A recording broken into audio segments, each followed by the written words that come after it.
if we losing, you might want to stay out the front room, you know what I'm saying? So, but it's fine though for the most part. Don't nobody get hurt. It's just, you can tell the tension be real high.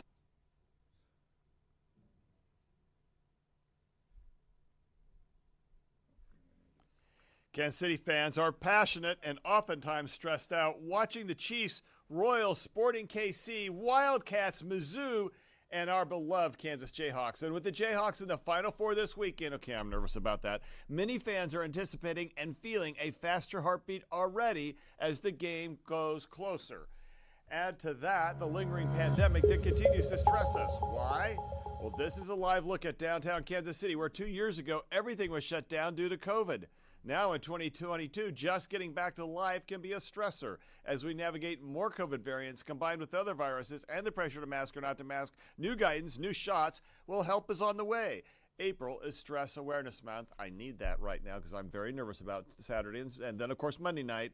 And we are here to help de-stress you now on Open Mics.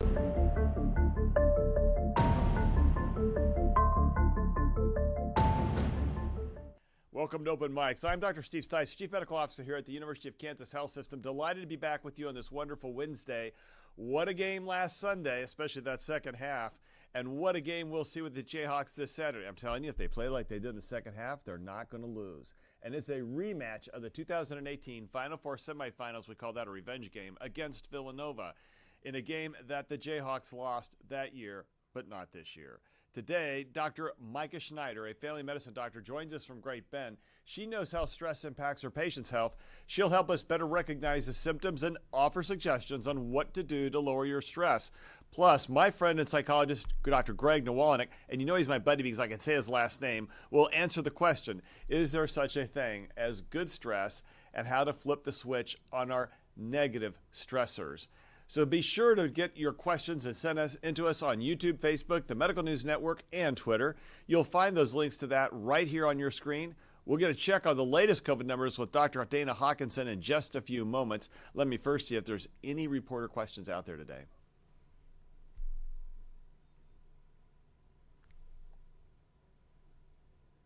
Okay, I'm not hearing any. All right, well, Kansas City is known for two things, actually three, well, four. Barbecue and its sport teams and its outstanding health care. Ask any Royals, Chiefs, Sporting, Jayhawk, Mizzou, or Wildcat, or racing fan, or people like me who pace up and down the room when the sports are going on, and they'll tell you that being loyal to their team can add stress to their lives. And just let me say, okay, I was raised a Missouri Tiger. I grew up on the Missouri side of the state line. And I am such a Kansas Jayhawk fan right now, and I am that basketball thing. How can you ignore KU basketball, right? That is the greatest basketball on the planet. A study published in the journal of Psychological Science finds stress can make us reach for our favorite comfort foods, candy, fried chicken. The study shows people ate 16% more saturated fats on Mondays after their NFL team lost the day before. I'll definitely verify that. And if they won, fans would eat 9% less fat on that Monday. I meant, what had you do during the entire pandemic? Because, fried chicken went from, I don't ever have that because it's bad for me, to a staple at the beginning of this pandemic. And of all this, of course, impacting the body and heart on top of the excitement and anguish over the game the day before. This week, the Jayhawks will try to win another national title as they take part in the Final Four. And next week, the Royals will hold their home opener after a 90-day plus lockout that lasted through part of spring training. And can I just say, high expectations from me for the Royals this year. I'm all about that. I'm ready to go. It's 2014 right now. We caught up with some folks as they were buying their team's gear on the plaza to see which sport is stressing them more right now and how they cope. The Royals, because I'm better as I've gotten older. When I was younger, I sort of lived and died with every game. It sort of drove my wife crazy and girlfriends before her. The Royals, because I'm kind of a fair weather fan, so the Chiefs are a little bit more fun to root for at this point. We all know how up and down they were. I loved them in 2015. In 85, I was at both World Series games. If we losing, you might want to stay out the front room, you know what I'm saying? So, but it's fine though for the most part. Don't nobody get hurt. It's just, you can tell the tension be real high. I'm usually kind of on the edge of my seat and, I'm just anticipating everything and it makes me nervous. Like when we get to the goal, it's like, are they going to score? Are they going to overshoot it? bring in our experts, Dr. Micah Schneider and Dr. Greg Nawalanic. Let's see if they can help you, and let's see if they can help me. And by the way, I'm stressed out about free agency and the Chiefs, although I thought the Tyreek Hill thing was okay because we got 5 draft choices. We're rebuilding. We're reloading. Watch out. We still have the best offensive line in football, and we have Andy Reid, and we have that whole coaching staff, and, of course, we have Patrick Mahomes. Not that I'm stressed out about any of that. Okay, so do you stress over sports, and if yes, how do you cope?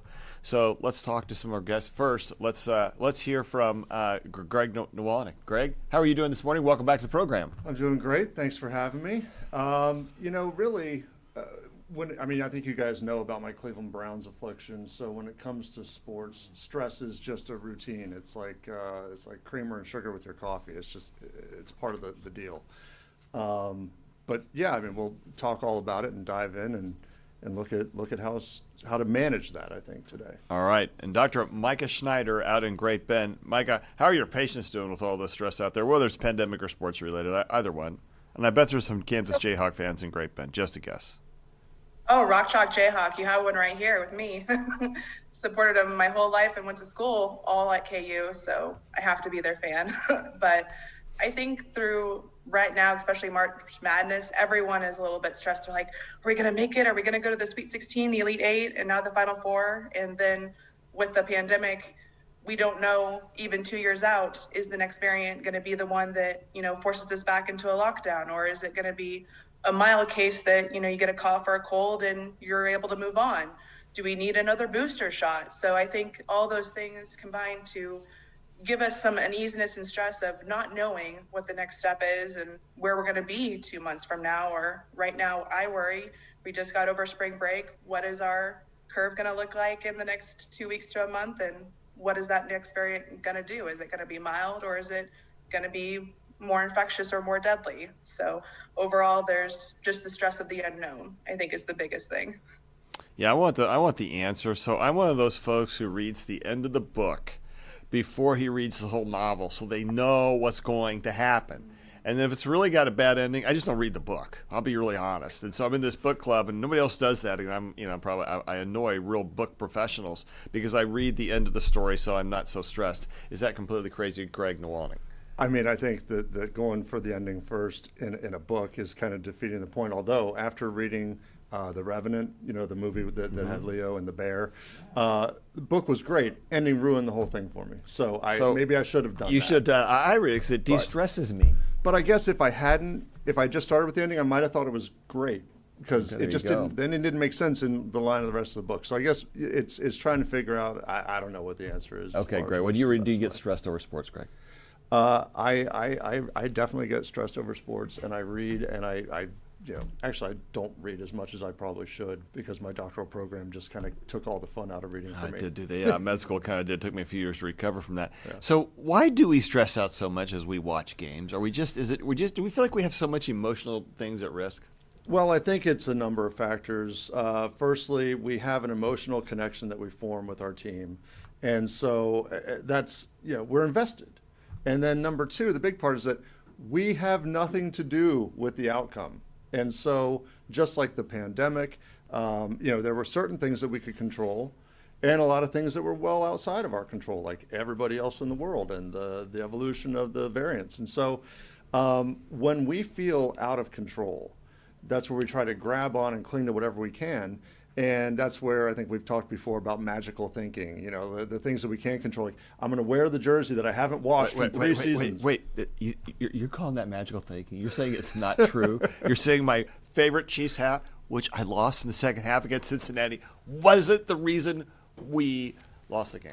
It's a point for further research. Let's just leave it at that. We will have to look into that. But it typically is not. It's our human attempt to control something beyond our control. And so, sports, obviously, that you don't make every catch, you don't make every throw, you don't make every shot.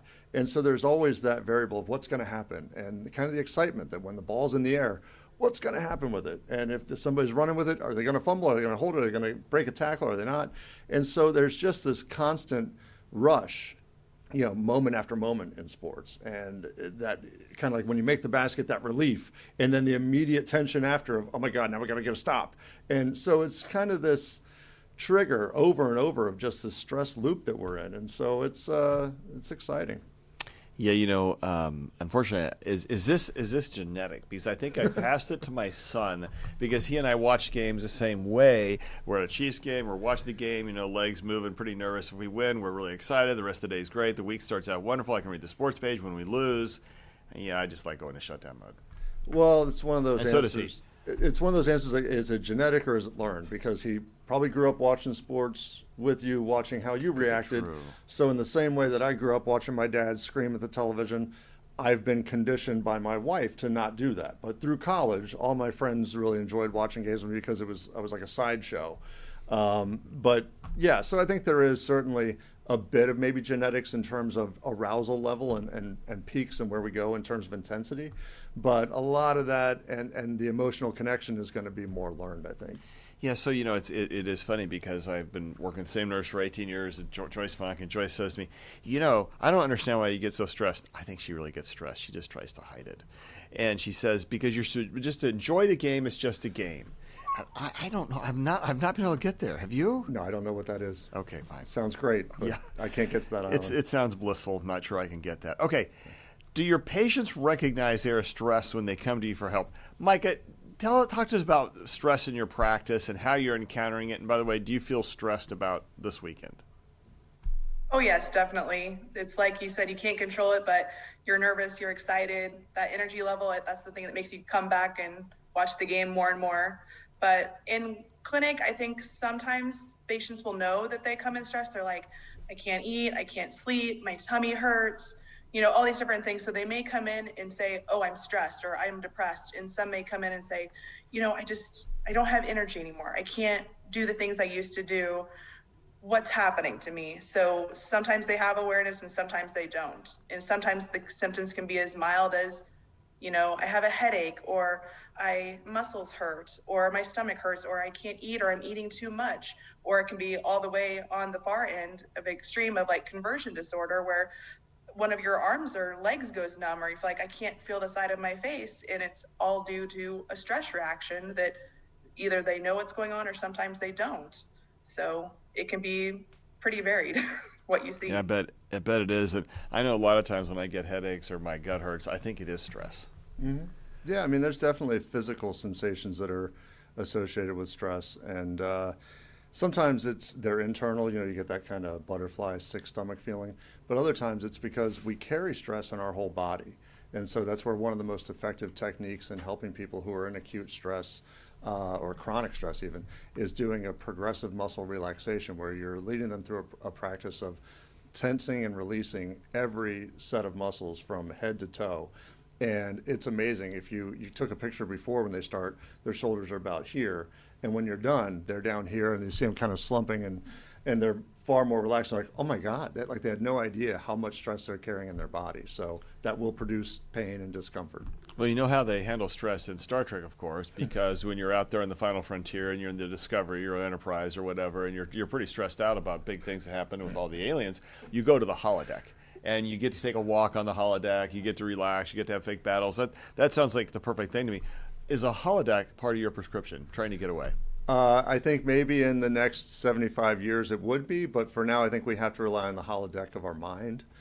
So try to find that kind of highlight reel of your mind and your emotional state that you can go to and kind of relive these positive experiences and maybe rehearse upcoming events. Maybe that's it. My wife says to me that my holodeck is actually the gym or any place outdoors or standing in a river waving a stick. Now, Micah, talk to me a little bit. I don't know if you're a Star Trek fan, but what's your holodeck? Where do you go to get your stress out? I will do multiple different things. I love to swim, so that's a form of exercise, getting out, getting active. And then sometimes I want to just cuddle in my bed with a good book and a coffee and just relax and do nothing. So it's kind of a delicate balance between the two. Yeah, that doing nothing sometimes fun. So do you ever read the end of the book before you read the beginning so you know how it ends? I did when I was younger, but then I found that even if you don't like the ending or you just don't understand it, if you don't go through the journey of reading the whole book. So it may have a different impact on you reading the whole story and learning why that ending occurred and what happened. You So guys are like book professionals here. I mean, that was wise. Yeah, that is wise. You know, it's kind of like the second. This is terrible. I had an opportunity to watch part of the Chiefs' Super Bowl victory, Super Bowl 54 this weekend, and I was still nervous during parts of the game. What does that say about me? I'm not sure what it says. Okay, so is there such a thing as good stress? Dr. Nawalanic talked to us about. Is there good stress? What's it look like? Absolutely. I think that we as a culture kind of look at stress as all negative. And just like anything else in our lives, it's about moderation. And there's such thing called eustress, which eustress is the good stress as opposed to distress. And what eustress looks like is positive life events, different transitions that are uplifting and good for us, weddings, birthdays, holidays, different things like that, which obviously can come with their own level of inherent distress as well. But the other piece of that is there's a psychological concept known as the Yerkes-Dodson curve. And what that describes is essentially our ability in relation to arousal or stress. And so it's a curvilinear relationship that essentially if you don't care at all about something, there's no stress whatsoever, your performance is going to be in the tank. And then at the other extreme is if you care entirely too much, you're hanging on really tight, you're really just stressed out and you're obsessing over it, your performance will waver and wane as well. So there's this optimal level of arousal, which is brought on by a relatively fair level of stress. It's that kind of stress you have that lets you know, hey, this is something I need to go and handle and address right now. So it's looking that we have positive arousal, positive stress that can lead us to action, which sustains us and keeps us moving forward in our lives. So stress is not all good or all bad. It's just part of the equation that helps us to drive to do things. It's been there ever since we were running from saber-toothed tigers in some part of human history. I don't know if I have my right eras there, by the way. No. So, Dr. Schneider, it's no surprise that the pandemic has brought a lot of stress to patients. How have you tried to help guide your patients through the stress of this pandemic?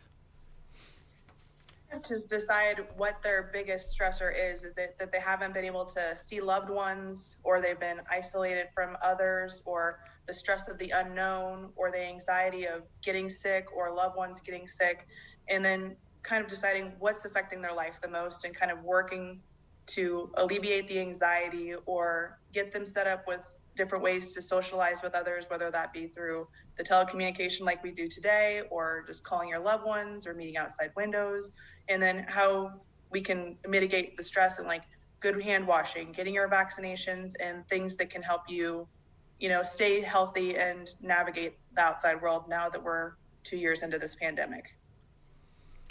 I think that is really good advice. And one of the things I guess we should ask is, when do we know if our physical or mental stress that we need help with it, that we're not able to cope with it? Dr. Nawalanic, what are some signs of, gosh, I really need help now. I can't do this on my own. Well, I think it largely comes to when you start to have this kind of chronic response to stress, to where you're not eating appropriately, you're not sleeping appropriately. And what that looks like is, for sleep, we want to be looking around realistically 6 or 7 to 8 to 9 hours a night. And the higher end of that is kind of a myth to a lot of people, but we really should strive for it. And I think that if people trying to sleep for 8 hours, you'll find that you actually start to really feel better. There's a reason that this is put out there. But any significant variance from that, if you're looking at you're sleeping 3 hours a night or you wake in the middle of the night and you're so stressed, if you're not eating right or you're overeating, and also whenever these feelings of helplessness and hopelessness set in, those are real benchmark responses that let you know that it's probably time to reach out for help, because that starts this kind of negative spiral that can lead to eventually real frustration with your life, and suicidal ideation creeps right in that door.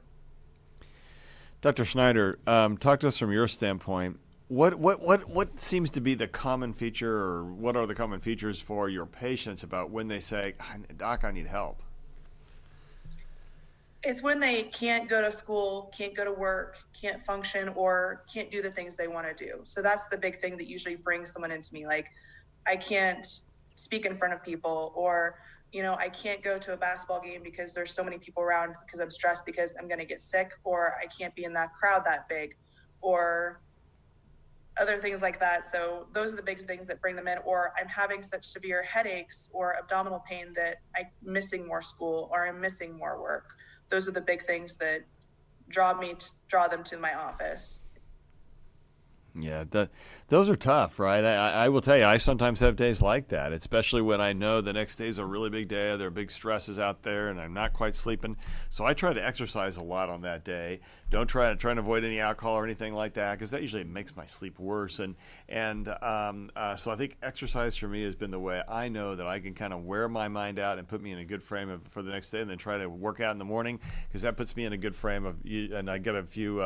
I know I'm not supposed to say endorphins anymore, but I get a little endorphin or I get a little of that post-exercise high, and I'm in a pretty good mood for a while. So, Hawkeye, let's turn to you for just a moment. First of all, I'm glad you're here. I'm glad you're not too stressed and that you're here. How's our count today, brother? Well, that's the thing. I mean, it's Stress Awareness Month. I'm always aware of my stress. It is quite high. I don't know how much of it is good, but certainly I think probably my son's is higher, just like yours, because unfortunately he's a Missouri fan. So yeah, those his are bad stress days is always, right now. always much higher. But then if you saw the Union Station, if you remember, you talked about the pandemic and everything was shut down. If you remember, just before the pandemic, though, there was a great celebration. There was a great celebration bathed in red. I love that. Yeah, absolutely.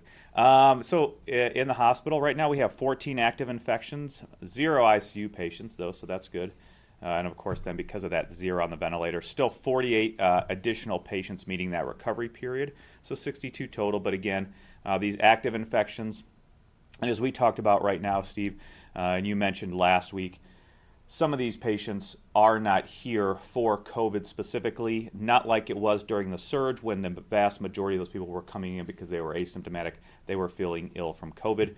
We know that with the circulation of the virus in the community, we still are checking everybody who comes into the hospital for SARS-CoV-2, and so that could relay some of the reason why we are still having some active infections here in the hospital.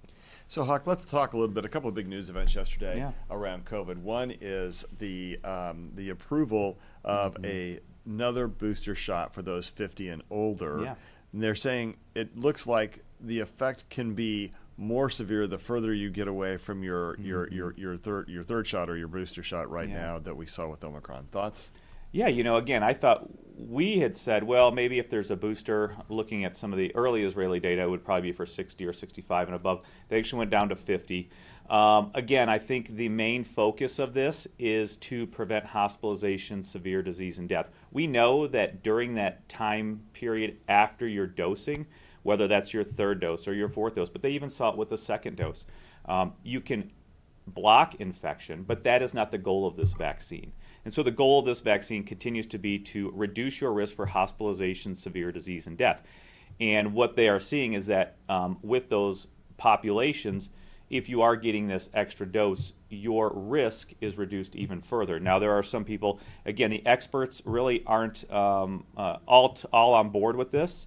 They look at the numbers and say, well, your risk of hospitalization is down 75%. But if you get this booster, that risk of hospitalization is probably down 80 plus or 90%. And it's easy for people who are not clinicians, who don't see this every day, just to look at those numbers, look at the population numbers. But when you're seeing what we have seen every day for the past 2 years, and I still remember that patient who came in early on in the pandemic before any vaccination, and she just asked me, what can you do for me now that I have this? And there was nothing I could do. She ended up dying a few days later. When you start to deal with those individual people, not population health, but individual health, and if you can do something to help reduce that person's risk of hospitalization and going to the ICU, and even if it adds 10 percentage points of that reduction, I say do it. So I think it's a good idea. Again, they are allowing now individuals to really judge their risk and everything, and the experts are not fully convinced that this is the best thing to do, but I think there is good data to support the fact that getting that extra dose, if you are certain months out from your last dose, whether that's 4 or 5 or 6 months, I think you can add to that reduction of your risk to hospitalization. I think that's extremely important. Yeah, I think that as you sort of pointed out, or just pointed out, that if 1/3 of Americans over the age of 50 have a chronic health condition, instead of trying to figure out who gets the chronic health condition, then let's just say everybody over 50 can get that next booster, and I think that's kind of where they landed. And I'm with you. If you even look at our own data, what we know is that for those patients who are hospitalized and died, the overwhelming highest percentage was those who were unvaccinated. But next in line were those who had been vaccinated but not boosted. Right. And the people who were the safest were those who had been vaccinated and boosted. So the further you got away from that, your most recent shot, whether it was your second shot or your third shot, the more dangerous it became, especially with Omicron. And I think people are afraid that here we are on the BA2 wave now, and you probably made it through the Omicron wave. And we're going to talk more about BA2 here in just a moment, but what I think we're seeing is that there is potential for people who previously were okay to not be okay because the BA2 wave is now going to come out, and we're seeing that in the wastewater testing. We're seeing that in the rise of hospitalization. So I think this last booster that's now being recommended after 4 or 5 months from your prior booster or your last shot is important to go ahead and do so that you can protect yourself against this wave and from whatever comes next. Yeah, and I've talked to a number of different people the last couple of weeks, just randomly, whether it's at the grocery store or here in the hospital, who were vaccinated, they were updated, they were boosted, and during this last surge got Omicron. And so I think they got some sort of natural boost. I think if you have had infection after that vaccination, especially with this Omicron surge, I think you can afford to wait a few more months as well. And I think that's important as well to understand that, and maybe going 3 or 4 months out from that infection, it might serve you good. Also judge your risk. Are you going to be traveling? Are you going to places? Are you going to go to big gatherings? You may want to get a boost if you haven't in the past 5 or 6 months, if you haven't had infection or you're another vaccine dose, maybe get it 10 days or 2 weeks before that to increase your protection once you go to those higher risk situations as well. So go get a booster if you're over the age of 50, especially if you're more than 4 or 5 months, and most especially if you have a chronic health condition, or if you're over the age of 12 and you have a real immunodeficiency, cancer, transplant, etc., you can go and get that next shot, and I would go ahead and do that. But for those of us who don't fall into that category, who are over the age of 50, and I barely hit that category, just barely, then that next boost is probably going to come your way, and I think that'll make sense.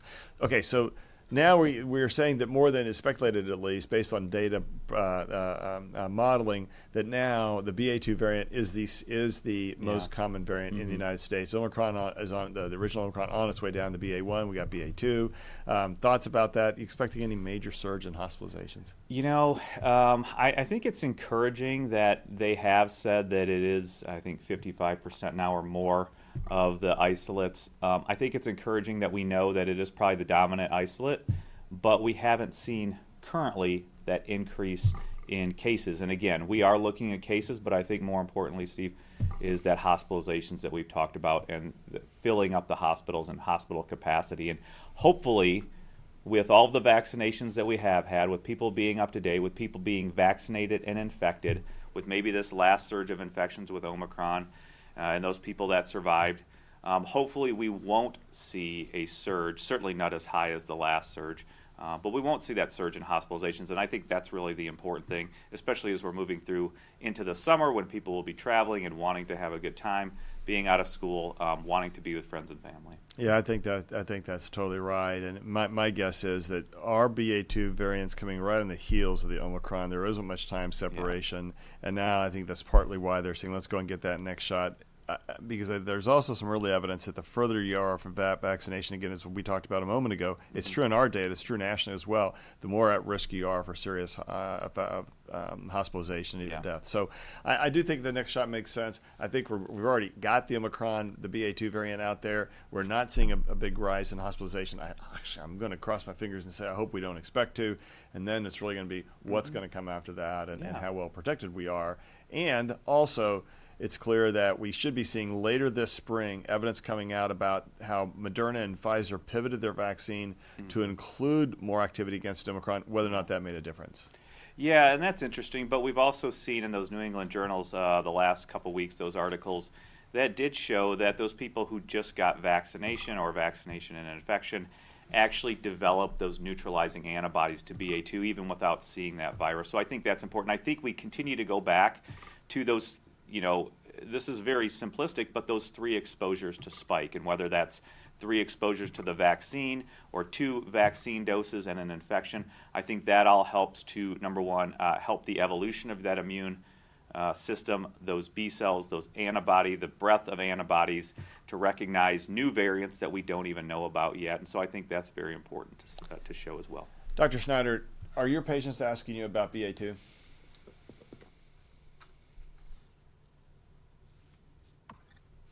They're not asking necessarily about the BA2, but they are asking, should I get a second booster? When are they talking about releasing that? And then just Tuesday, we did get our answer on that. Indeed, they did. And so, we think about all the stress and this ongoing kind of chronic stress, Dr. Nawalanic, of this pandemic. It eats away at us. It eats away at our kids. Other things that we can do than what we've already talked about this morning. How do we deal with any of that? I mean, I think, you really outlined kind of some of the big highlights, which are exercise and getting outside. I think as we're moving into, the weather being as fickle as it can be in Kansas City in March, but those couple glimpses of what's to come, getting outside, getting fresh air, exercising, really connecting, and getting away from screens and really trying to connect.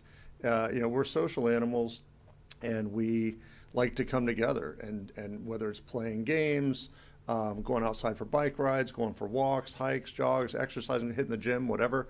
These are the things that are really going to kind of pull you out of this kind of negative mindset and terror loop that we've kind of been in, and remind us of what really matters and how we can rely on each other and find that connection. So is there anything good that comes out of the stress of being worried about sports like the Jayhawks in the Final Four? Absolutely.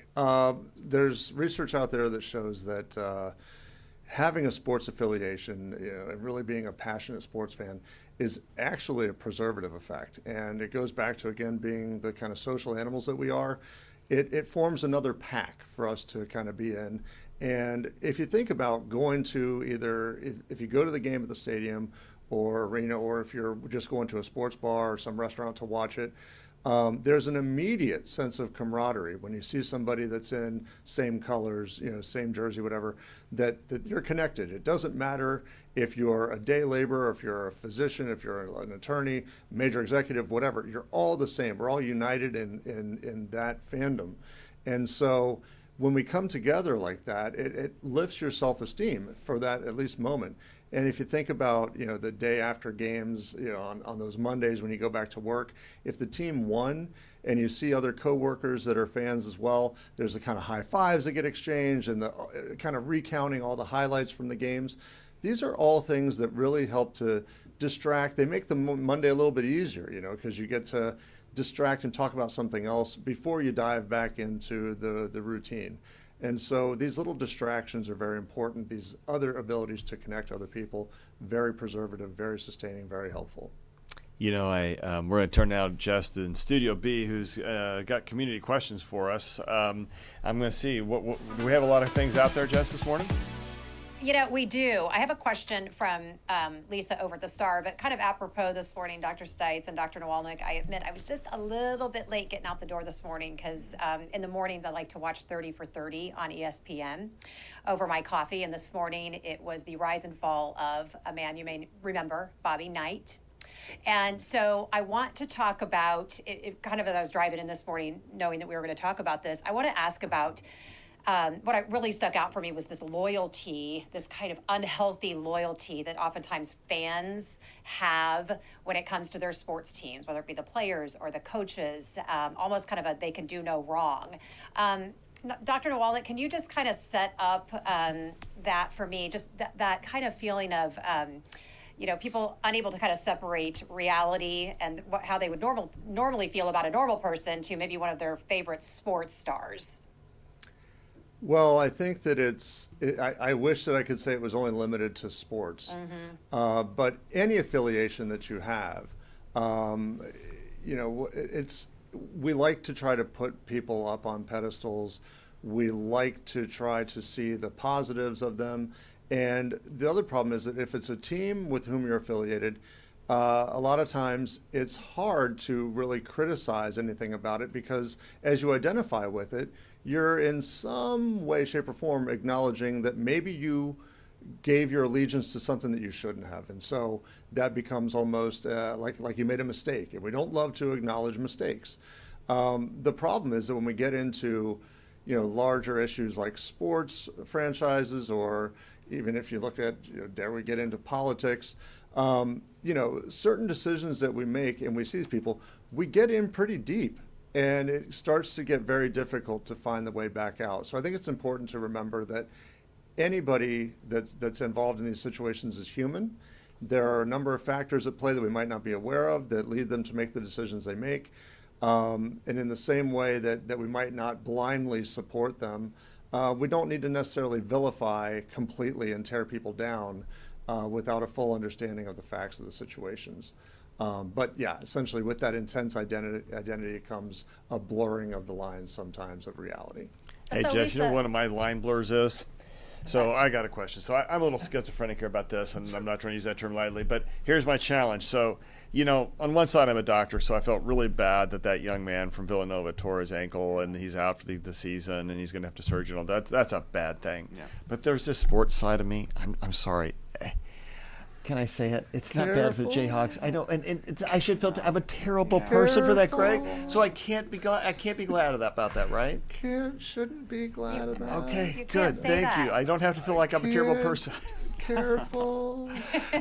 I'm so glad he's here to make sure that I stay sane. Here's what it comes down to is that this is another kind of a pitfall of sports fandom, is that it can be a little dehumanizing, and that it's us versus them. And I think in football, especially when you see a major player go down for the other side, I hated. I'll admit that there was well, whatever. I'm not going to get into it, but I was at the Chiefs-Browns games. We had an injury, and it was the first game of the season, and I was like, come on. And a Chiefs fan actually turned to me and said, "Good, I'm glad he got hurt." I was like, dude, this is not what sports are supposed to be about. We should never take pride and joy in someone's injury, because what we have to realize is with professional athletes, even student athletes, this is their possible livelihood, or it is their livelihood. And so in the same way that if a physician had a brain injury and could no longer, no one would take pride or joy in that. It would be a tragedy. And so similarly, this is the potential ending with some of these injuries of their line of income. And with professional athletes, there's a limited window of time in which they can actually produce. And that's why some of these, they look at the salaries, say, oh, they make so much. It's like, well, they do for a very limited time of their whole life. And so, the temptation's there, but we have to try to retain our humanity and recognize that this is someone's son, daughter, whatever, and we should really have a little humility around it and empathy. Stites, I can't believe it. The fans are certainly more invested in that up and down of the win and loss than the players are themselves, for various reasons. I think it's different in college and professional sports as well, but just like you said, maybe dehumanizing. Yeah, no, and so I'm joking about myself. Obviously, I Right. never want anybody to get hurt, but you see it out there, and you get mad when another fans say that to you about it. I mean, when Mahomes hurt his knee, and people were like, "Oh yeah," like, no, they say that's a bad thing. Okay, And what I would say to that is karma. yeah, karma. Instant karma's going to get you. It comes back to that great English philosopher John Lennon. Instant karma's going to get you. All right, I Jess, don't like seeing grown men cry. So I always get sad when they show the picture of the guys on the sidelines, with their heads hung low and they're sad and crying. So I know. Ben Roethlisberger was an exception. Not all of them. Sometimes I do like to watch them cry.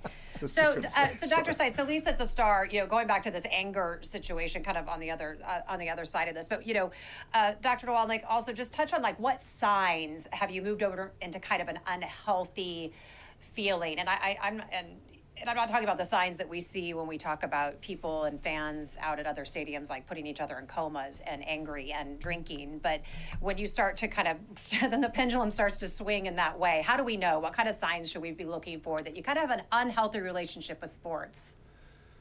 When that is your everything, when you don't have any other outlets for expression and for enjoyment and for connection, and all you talk about, all you eat, sleep, drink, enjoy are sports.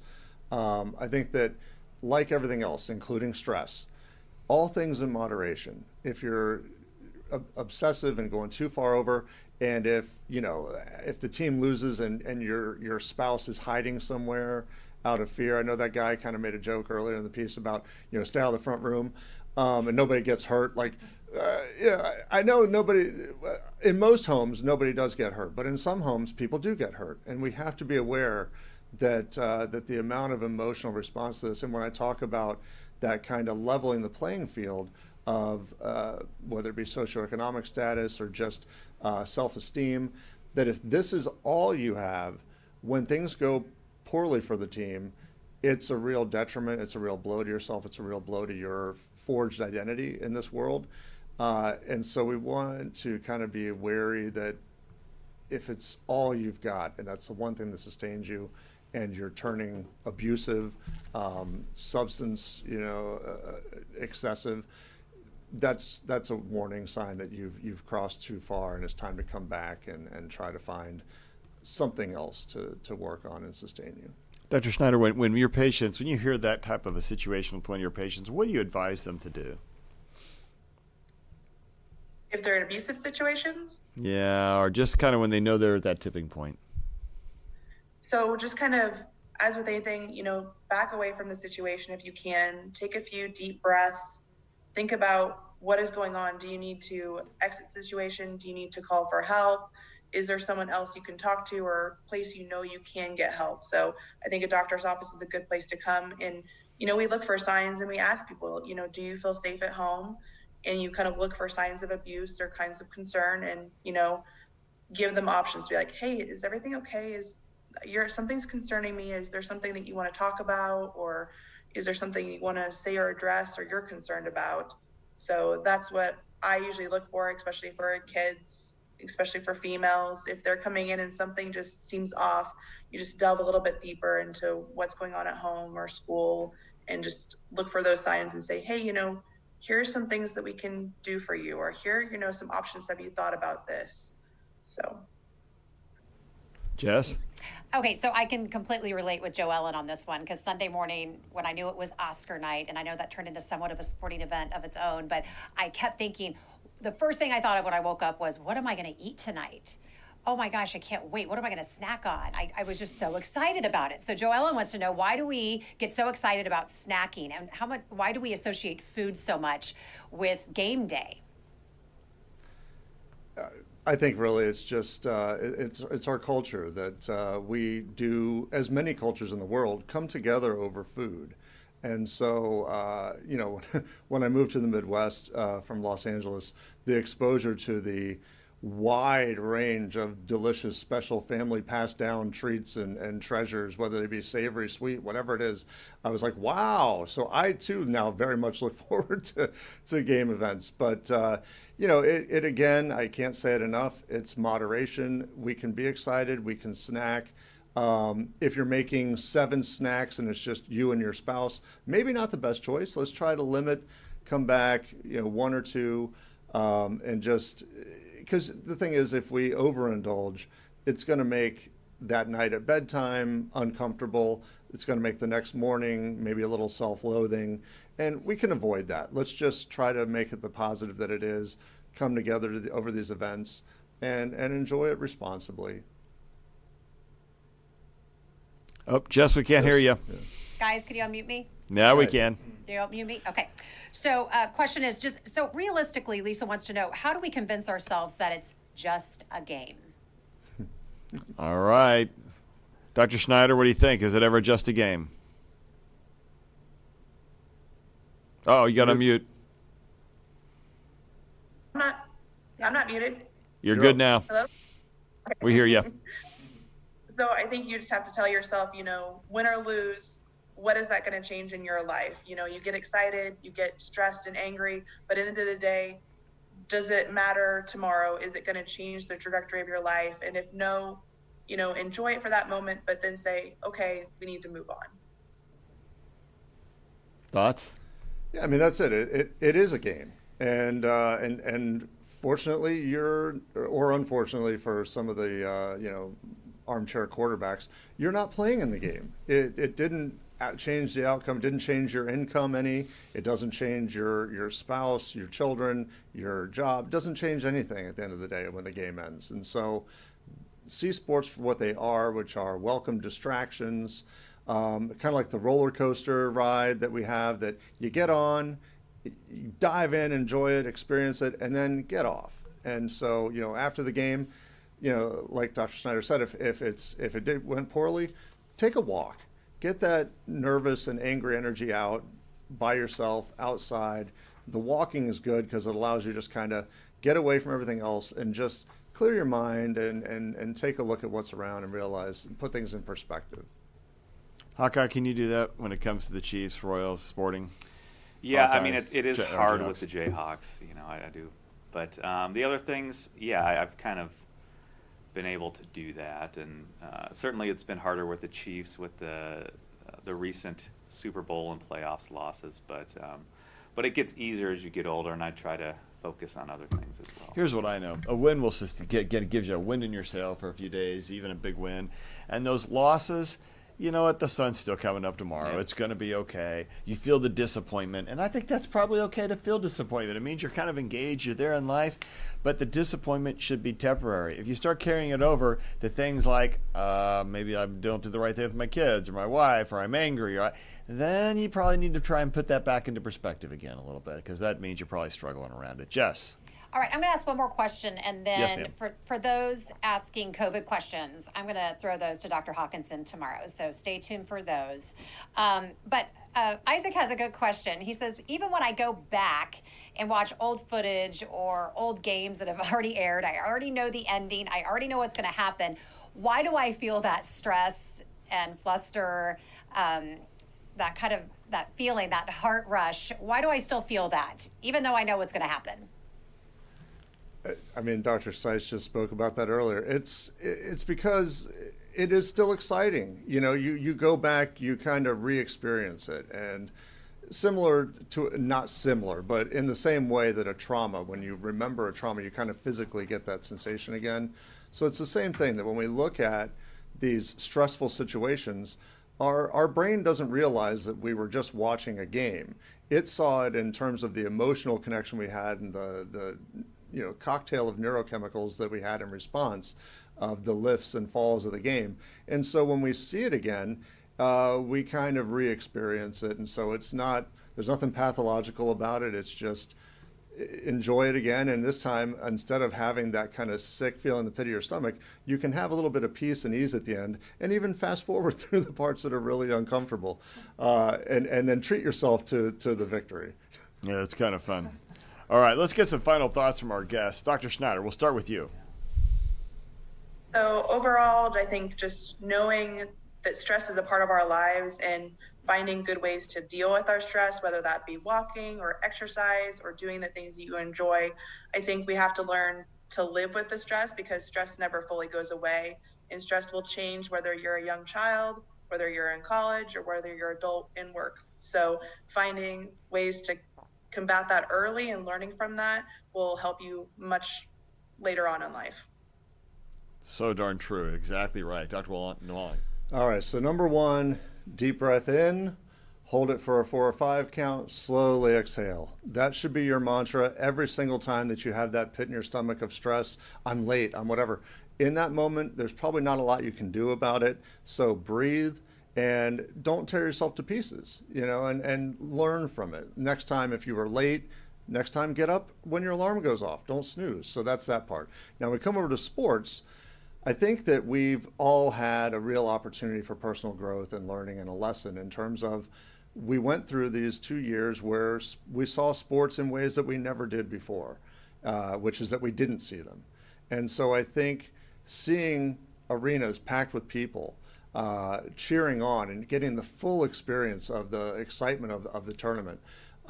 Living in Kansas City, where right now we're kings of the castle in the sports world. I mean, we've got the Jayhawks, sorry Mizzou fans and K-State fans, but we've got Rock Chalk, we've got the Chiefs rebuilding, retooling, coming back again, perennial contenders. I mean, to host the AFC Championship 4 years in a row, come on.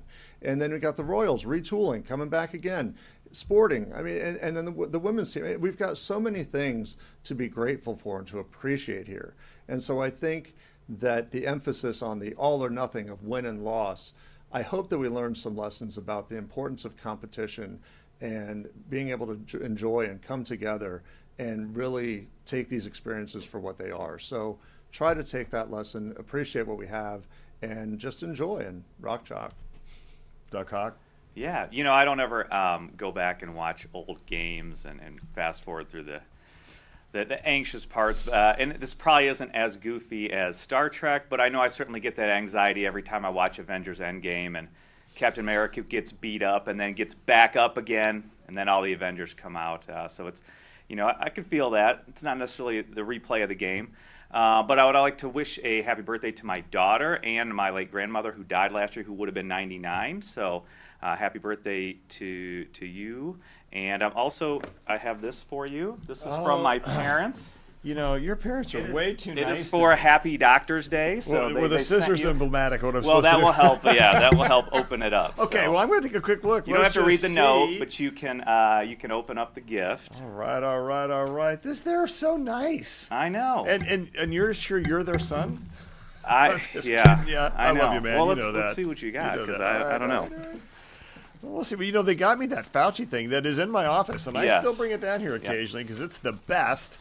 And now I feel bad as I didn't. I got to get something for Hawkeye. Oh, there's a lot. Look at this. Thank you. I got a note as well. Excellent. Oh, frontline hero, saving lives every day. Thank you very much. That is to Mr. and Mrs. Hawkinson. Thank you very, very much. Your son does great work. I love this. Yeah, it is a great gift. And it's kind of the Chiefs Super Bowl colors. I got $5 worth of Arch cards. I like that better. That's a little bit more. So I don't know. They might like you better than me. Colors, I doubt that one, brother. Well, here's what I know to be thankful for, because I think part of handling stress is to know what to be thankful for. And I'm thankful for that. I'm thankful for friendship. I'm thankful for my colleagues. I'm thankful for the team here in the studio. And remember this. Stress is a great thing because it can drive your performance. But too much stress, and you can see it happen when the professional athlete gets too stressed about the game, what happens to their performance? It goes down. So we got to make sure we keep finding ways to do it. And as I've gotten older, and you can tell my cool beard, as I've gotten older, I've tried to find ways to handle that stress. But I had a real issue with stress, especially when I was younger. In athletic performance, it would kill me at track meets. And so as you get older, you get a little wiser, but you still need help with stress. Don't be afraid to admit you need a little help. Don't be afraid to go get that help. Don't be afraid to take care of yourself. Just like a great athlete, you have to be at your best every day, and you can do that if you can manage your stress. Jess.